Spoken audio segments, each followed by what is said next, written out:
মানে ফাট চাট একো মেলা নাই হে বিৰোধী ঐক্য মঞ্চৰ মাজত।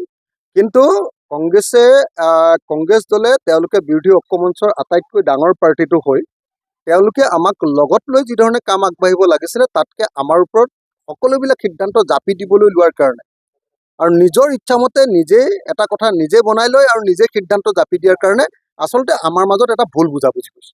বেলেগ একো হোৱা নাই। আমাৰ মাজত কোনো ফাট চাট মেলা নাই, বিৰোধী ঐক্য মঞ্চৰ মাজত ফাট মেলা নাই। আমি সকলোৱে বুজি পাওঁ যে 2026 চনত যদি বিজেপিক বিদায় দিব লাগে, অসমৰ মানুহক যদি বিজেপিৰ অপশাসনৰ পৰা মুক্ত কৰিব লাগে, অসমৰ মানুহক যদি বিজেপিৰ এই বস্তুৰ মূল্য বৃদ্ধিৰ ব্যৱস্থাৰ পৰা আঁতৰাই আনিব লাগে, অসমৰ প্ৰত্যেকখন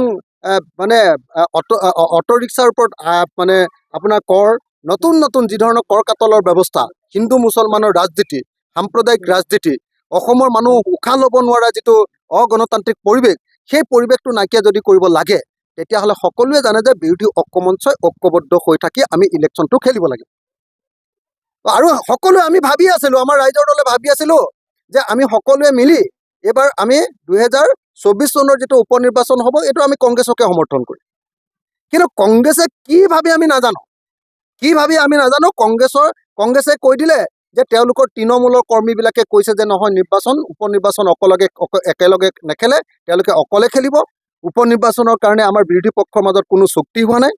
তো আমাৰ বোলে বুজাবুজিটো অকল আপোনাৰ বিধানসভা আৰু লোকসভাৰ কাৰণেহে আছিলে। তাৰমানে আমাৰ এনেকুৱা নেকি যে লোকসভাত তোমালোকে অকলে জিকিব নোৱাৰা, গতিকে আমাৰ সহায় লাগে, বিধানসভাত তোমালোকে অকলে জিকিব নোৱাৰিব, তাৰ কাৰণে আমাক সহায় লাগে, আমাক খটুৱাবা, আৰু যি সময়ত তোমালোকৰ চৰকাৰ গঠনৰ কথা নাথাকিব সেই সময়ত আমাক লাট মাৰি দিবা। এইটোতো হ'ব নোৱাৰে, এইটো নীতিটো কেতিয়াও হ'ব নোৱাৰে। আজি আপোনাৰ ভূপেন বৰা ডাঙৰীয়াই যিটো কৈছে যে আই ডোণ্ট কেয়াৰ, তাৰমানে তেওঁ বিৰোধী পক্ষক কেয়াৰ নকৰে বোলে, তেওঁ ঐক্য মঞ্চক তেওঁ বন্ধুসকলক কেয়াৰ নকৰে। কাক কেয়াৰ কৰে? তেওঁ হিমন্ত বিশ্ব শৰ্মাক কেয়াৰ কৰে, নহয় জানো? এইটো ধৰণৰ নীতি লৈতো কেতিয়াও বিৰোধী পক্ষ এটা শক্তিশালী হ'ব নোৱাৰে। সেইকাৰণে আমাৰ স্পষ্ট কথা যে আমাৰ ৰাইজৰ দলৰ স্থিতি আছিলে যে এইবাৰ আমি কংগ্ৰেছ দলকে সহায় কৰিম। আমি 2024 চনৰ লোকসভা নিৰ্বাচনতো ত্যাগ কৰিছিলোঁ আৰু আমি উপ নিৰ্বাচনতো ত্যাগ কৰিবলৈ প্ৰস্তুত আছিলোঁ। কিন্তু এতিয়া কংগ্ৰেছৰ যিটো দাদাগিৰি দেখা গৈছে, কংগ্ৰেছৰ যিটো উপদ্ৰৱ দেখা গৈছে, এতিয়াতো আমাৰ কৰ্মীবিলাকে একদম স্পষ্টকৈ কৈ দিছে যে নাই আমাৰ যিমানবিলাক উপ নিৰ্বাচন হ'ব, উপ নিৰ্বাচনৰ প্ৰত্যেকটো সমষ্টিতে ৰাইজৰ দলৰ কেণ্ডিডেট দিব লাগে। কংগ্ৰেছৰ কাৰণে আমাৰ নিজৰ সংগঠন দুৰ্বল কৰি থাকিব নোৱাৰোঁ, এইবুলি মানে আমাৰ প্ৰত্যেকজন কৰ্মী এতিয়া আমাক হেঁচা দিছে। এতিয়া আমাকতো কৈছে যে বঙাইগাঁৱতো খেলিব লাগিব, চিডলিতো খেলিব লাগিব, আমাৰ চামগুৰিতো খেলিব লাগিব, আমাৰ আপোনাৰ বিহালীতো খেলিব লাগিব, আমাৰ বৰাকতো খেলিব লাগিব। আমাৰতো সেইকাৰণে এতিয়া উপায় নাইকিয়া হৈছে।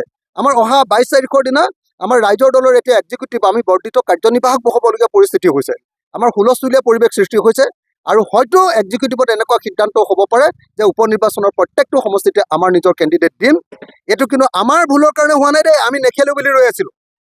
এতিয়া কংগ্ৰেছে যদি আমাক কয় যে তোমালোকৰ সহায়েই নালাগে, আমাৰ নিজৰ মতে খেলিম, তেতিয়াহ'লেতো আমাৰ সংগঠন কংগ্ৰেছৰ কাৰণে কিয় সদায় বেয়া কৰি থাকিম? তেতিয়া আমিও কেণ্ডিডেট দিম।